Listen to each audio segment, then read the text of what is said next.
You're damn right it was me, Sean. Welcome back to Fog Wrestling, 5th of August 2002. Debuts, returns, and decrepit Heartbreak Kids. You know what? It's always Triple H. It was me, Austin. It was me all along. Or Shawn, mate. You're damn right it was me, Sean. It always is, isn't it? See, anytime somebody gets taken out, we should just all focus on Triple H and shove a sledgehammer up his ass, because he seems to be the one that...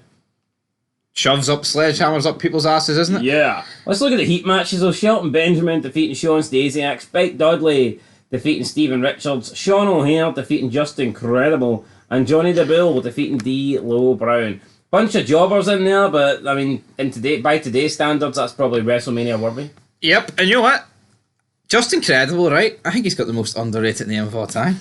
I don't think people actually appreciate how fucking good it is. Just Incredible. No, I don't think people do.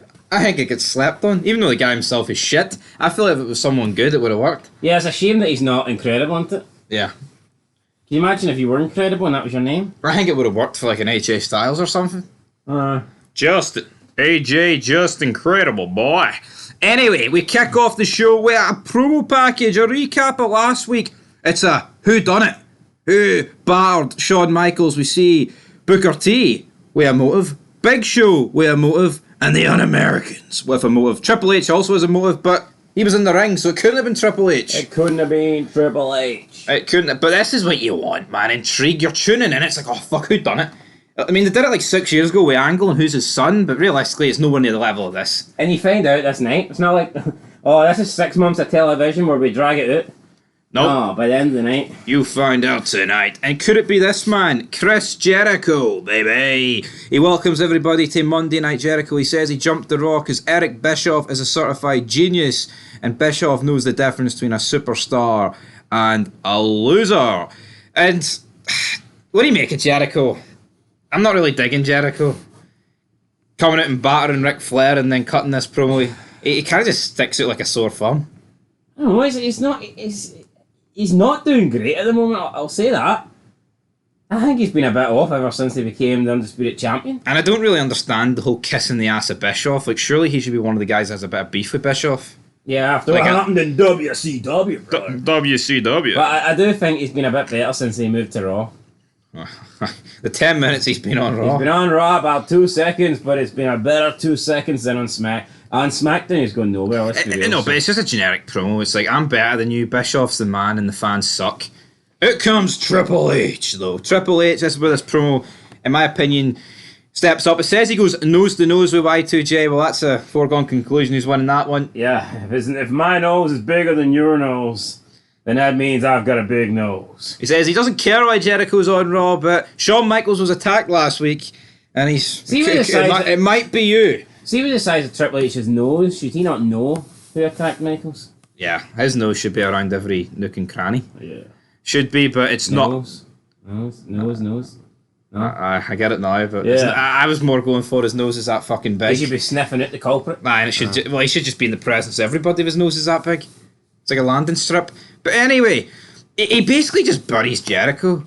He says, I know me and you don't like each other, but I don't really care about you. I want to just find out who attacked Michaels. And then Jericho's like, well, it wasn't me. Because if it was, I would admit it. And he's like, I know you're telling the truth. And this is the beginning of a series of events where Triple H listens to everyone and just takes them at their face value. Yeah. This could have been, the night after Ben Was killed Daniel and Nancy, and he'd be like, yeah, you didn't do it. It was Dave Taylor. Yeah. If Triple H was the prosecutor and not someone else, I mean, Benoit would be alright. Just imagine Triple H standing at the big gated community of Benoit's house with a fucking sledgehammer, cracking the bloody buzzer. But it's good to know that Triple H still considers Michaels his best friend. Yeah, absolutely. And then he just storms to the back and it's like, what's going on here? Jericho's like, here, what about you? And Triple H's like, I was in the ring, you jackass. Which is a kind of a valid point, but at the same time, we don't know how long Shawn Michaels has laid out cold for. That is true. That is true. Jericho begins to start his rant, then out comes RVD. Jericho's fuming about this. He's like, what are you doing out here? You've got nothing to say. You'd never have anything to say. Then Rob Van Dam's like, you do not own this show. I own this show. Rob Van Dam. No, it's Y2J. Then it gets into a bit of a brawl, and then Jericho's like, this match is happening later on tonight. Kindergarten shit here. And Jericho actually finishes this looking strong. RVD misses a kick, believe it or not. And Jericho hit a pretty good one. Yeah, and then he got out the ring and fucking started dancing. Probably the first good thing he's done in 3 months. So he can't believe it. Yeah. I mean, it was one kick, but Jericho celebrated it bigger than he won the world title. He jiggies up the ramp. Up next, we've got a tables match, and then, well, it's a big show. And all of a sudden... Your dreams come crashing down. But thankfully it didn't last long. Trish Stratus came in late after Bubba had been getting battered. She distracted the Big Show, tried to seduce him. We got Spike Dudley coming out with a Baltimore Ravens helmet on. He headbutted the Big Show in the gut, and then Big Show bounced off the ropes, and Bubba lifted him up. He did the Devon here. He lifted him up, but he wasn't there for the 3D part. So it was a solo 3D. Big Show through the table. Bubba gets the win. Just doesn't look as good, doesn't it? Not? No. And Spike had no impact on Big Show. Well, I mean, but he jumped with his full fucking body weight, and the Big Show just leaned back slightly. it sent him into the ropes and then into Bubba, so... Without Spike, Bubba doesn't win this. Put some respect on Spike's name. I mean, it was Baltimore Ravens that won this match. The Baltimore Are the Ravens. Touchdown! Are the Baltimore Ravens good in 2002, or I think so. you think so? Anyway, I'll tell you who's not. City was still I'll shaking. tell you who's not good in 2002. Sergeant Slaughter. Yeah, This guy sticks out like a sore thumb, especially in this era. I think it's all right when you bring him back in 2006 for a traditional Survivor Series match. But Sticks out like a big fucking chin. not his chin, his stomach, man, his chest is out. Like he's proud as punch. But like realistically, right? The Un-Americans been wiping everybody off the face of this earth. Why should they fear a 60-year-old man? Yeah, what chance has this guy got? I'm gonna say no chance. But he steps up to Test, and Test is like, I've got big teeth and a big nose, but you've a big chin. We'll find out later on. I mean, how has this guy got a chance against Test? Yeah. But also, I like the fact that Lance Storm was pointing at the fact that Americans were killing civilians in Iraq. I mean, yeah, Terry's like, what you did to Undertaker last week was deplorable. And then Lance Storm basically runs down America, saying that America's deplorable. JR then says, last week Mae Young and Moolah attacked internal injuries, and JR is plugging Moolah's book. I'm surprised they're still alive. Same. Is it her book or her funeral he's playing? No, but see this, right? I know it's portrayed as like Bischoff is like literally saying, here, I'll give you a spot on the show to promote your book, but I'm going to get 3-minute warning. But I literally think this is Vince going, here, the only way you get to plug your book is if these two fucking Samoans steamroll yous. They're fair sports. And then we cut backstage. We've got Tommy Dreamer and Bradshaw. It's an impromptu match. It's alright, but Dreamer just beats him. Yeah. Like, there's no interference. No He just- outside help, no Dreamer getting lucky. Dreamer literally just DDTs him on the steel steps and... No, this is the same Bradshaw who beat Scott Hall clean. Yeah. I know this is like 4 months ago, but he beat a member of the NWO, an outsider, Scott Hall, and here he is losing to Tommy Dreamer, who was eating hair not so long ago. I mean, come on, man. He put the hair down and he picked up the hardcore title. You're goddamn right, buddy. And up next, we've got a backstage promo. I thought this was pretty funny. We've got William Regal, Christopher Nowinski bumping into Molly Holly and Victoria. And I had no idea if Victoria was introduced with Molly Holly, but here she is. Here she is. Here she is backstage. Regal and Nowinski called Dreamer and Bradshaw a couple of barbarians. They're a couple of barbarians, Nowinski.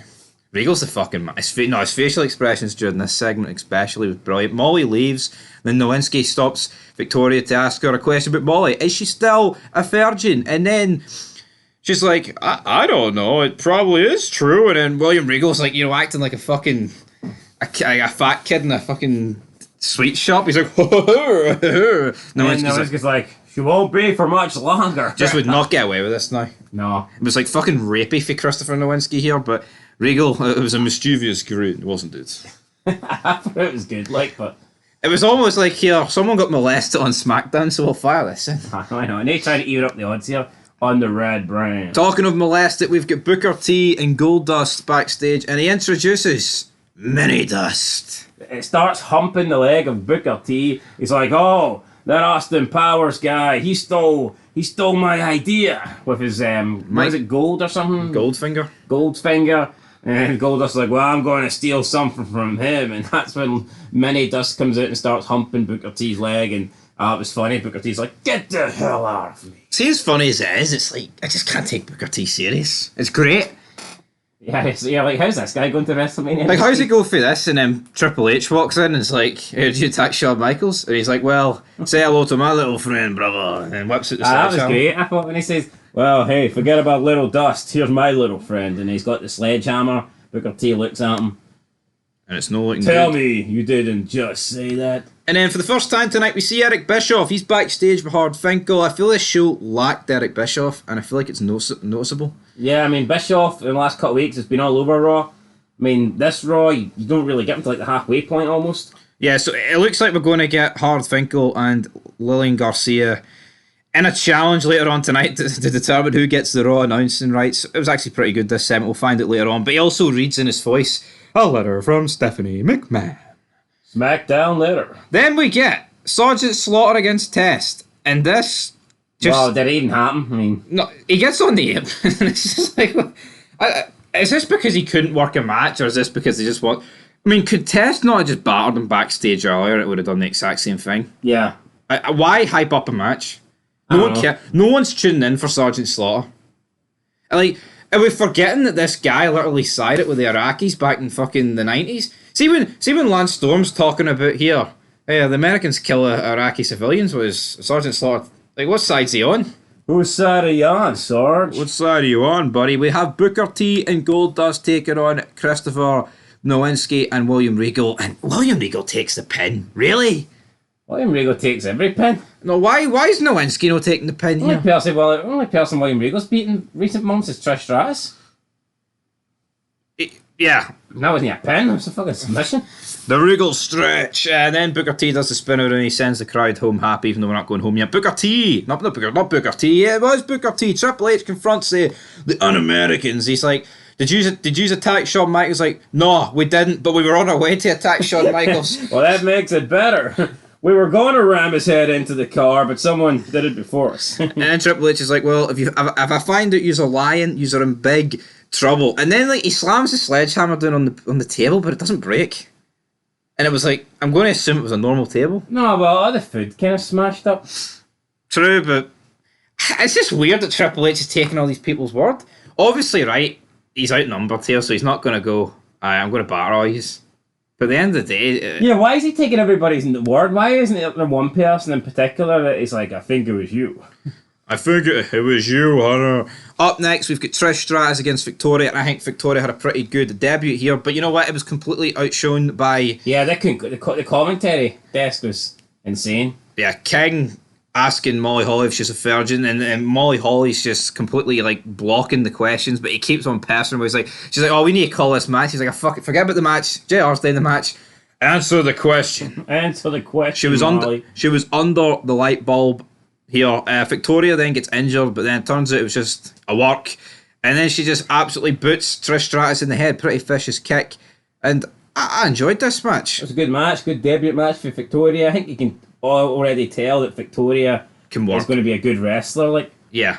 Like I said at the time, like, anyone who has any sort of ability in the ring in the women's division at this point can just debut and automatically Look feel good. Yeah. look like a star.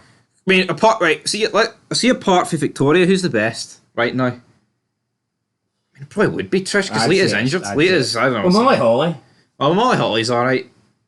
But- Other than that, though, we don't have much. SmackDown don't have a fucking I division. mean, Jackie Gator couldn't they fucking work a 9 to 5, never mind work a match. Working 9 to 5. But yeah, this made Victoria. This pretty much established her straight away, didn't it? I like coming in, getting a win over Trish. Right. Big Show appears backstage. I mean, just when you think the show's beginning to get good. Although I think it is going to get good because Triple H, just gives him the same stick. He's like, "Oh no, I didn't have anything to do with it, but I wish I did."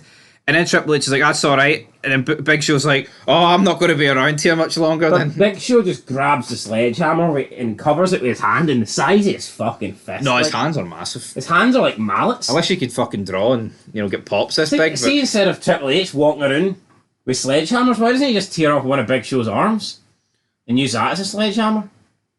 That would do more damage. yeah, no, his hands are fucking normal. His hands are, yeah, they're not right. See when he said on Talksport the other day that he used to eat 18,000 calories? I can fucking believe that. That might seem like obviously it's an abnormal amount, but A guy I know used to work in a hotel, and WWE came to town in Belfast, and apparently Big Show can just like hold 4 cans of Coke in his hand, like it's normal. We can four. He goes for 4. It's like 4, and then takes 4 cans of Coke. see. We can hold 2 at best. Aye, and even then you have to kind of juggle him. He's walking around with 4 cans of Coke. Fuck 8 cans of. Yeah, do you want an 8-pack? And he's just fucking. Yeah, so. Well, it's the big show. Right, up next, we have got the tag titles are on the line. We've got Christian and Lance Storm taking on the Hardy Boys. You know what? Where's Matt Hardy been? He's looking slim. He lost a bit of weight. Fair play to him, but where the hell has he been? No announcement that he's back. He's been on Heat. Is there a reason for that? I'm going to assume. Is it because they just wanted to give Jeff a little push on his own? Could be. And they thought, you know what, it would be better. If you just sat on Heat, mate. Because you're pissed. But, no, I mean, I feel like Matt Hardy's got the short straw here. No, he definitely... well, just put him on SmackDown. He definitely has, but the Un-Americans end up getting disqualified because Christian pulled the referee at the ring. Test then runs in, big boot to the Hardys. Then the Undertaker, he comes down, right? Undertaker doesn't even do anything to the Un-Americans, but he just cracks Matt Hardy in the face with a chain. Yeah, Matt Hardy dies, and the Un-Americans make their escape to the back. They hop in the car, they drive off, take their looks. He's like, damn! Then he sees a police bike, so what's he do? He jumps in that. Hijacks it. The lights come on, and he gives chase. And the cameraman gives chase, but will we find out what happened? Who knows? But then we get Eric Bischoff with Hard Finkel and Lillian Garcia, who will be the new the announcer for Raw. I mean, where's the other one going to go? Heat. Fuck, that is pretty poor. But see, to be honest, I can't really recall. I think does Hard Finkel just do the pay-per-views from now on? I believe so. It seems like he's always just did the pay-per-views though for a while now. Who knows? Maybe he's a big time player. It was. I mean, big pay-per-view player. Bischoff says they've got a few minutes to present their case here. When Bischoff tells you you've got a few minutes, it's never a good sign. Yeah, it's definitely not. Finkel says something along the lines of like, what does he say about sailing? He's like, I've been flying the sail for WWE for the past 25 years, and Lillian says, you can't get your sail up. Oh, that was good. And he's like, I'm all man, Lillian. And then your 3 minutes are up. 3-minute warning then. Rosie and Jamal make their appearance. Howard Finkel doesn't want any of this. He throws Lillian into these two, and he makes his escape. And I mean, it's Jamal with the Samoan drop and Jamal with the splash. It's all Jamal. Rosie's kind of just there. Yeah. And what I will say is, Lillian Garcia didn't take this as well as fucking Mula and Mae Young. Now, some people will say, well, Lillian Garcia's not an athlete. She's not a wrestler. But she's no 90. I get that, but she's not fucking 80 years old. Do you know what I mean? I think that they should be... I think they should be doing it. I think they should be tougher. Is it not mad though, on right? Lillian Garcia. Is it not mad how Lillian Garcia is literally better on the mic than 90% of the roster today? Like she cut like a minute promo here, and it didn't feel. It was good. No, what? I think Lillian Garcia. She's definitely the best female announcer. I think her and Finkel. I hate this current one in WWE. Samantha Irwin, Aye. Ricochet's husband, wife. Just because she puts this lame emphasis on people's names, it's like drawn out. It's just shit. Yeah, it really is. But it's main event time. It's Chris Jericho taking on Rob Van Dam. And just for the second week in a row, we don't have a match ending the show. Yeah, this would be a good match for the IC title, but unfortunately, Ben was it's not on Raw. Yeah, Ben was got it. He's holding it hostage. I mean, it's an alright match. I think Jericho and Van Dam will probably have better matches in the future. But Van Dam gets absolutely helped here by Ric Flair. Ric Flair comes in, chair shot, and then his strut. What's Flair's strut all about? The chair shot was garbage. Yeah. Barely fucking connected. And in the strut, it's like Rock did one better last week. And then he walks off. RVD, Frog Splash gets the win. I mean, the match was okay, but it wasn't as good as RVD Benoit. No, it certainly wasn't. Bischoff is backstage. He's talking on the phone. He's like, if you like surprises, then you better tune in to what's going to happen next. Bischoff gets in the ring. He calls out Triple H. Triple H comes out. Bischoff's like, I've got a surprise for you. So I set up a via satellite between you and Shawn Michaels. And Shawn Michaels is battered and bruised here. I feel like the crowd was actually dead for this segment. Did you notice that? We say dead. What are they supposed to cheer? They're listening to it. It's a fucking segment. No, but seeing you always look at the promo packages for this feud, it's always like, you know, it's that song, the SummerSlam song, and it's like back and forth. But actually watching the segment, I thought it was a really good segment, but the crowds make segments.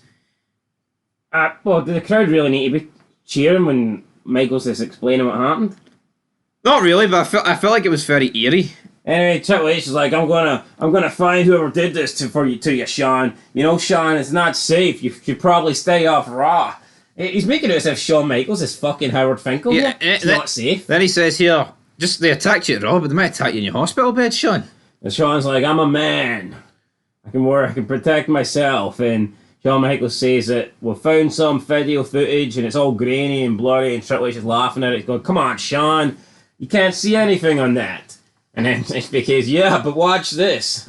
And we see the picture begin to get clearer.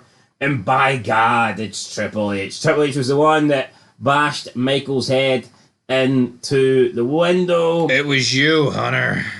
And then we see Triple H. Spits the chewing gum out. His nose gets 10 times bigger. We got a wee smile, a wee grin. You're damn right it was me, Sean. Then he just goes on like a 2-minute rant about, you're weak, you're pathetic, you're not the showstopper anymore. You can't do this anymore. You're a jobber, your ego wouldn't allow him to be second to Triple H. And yeah, epic moment.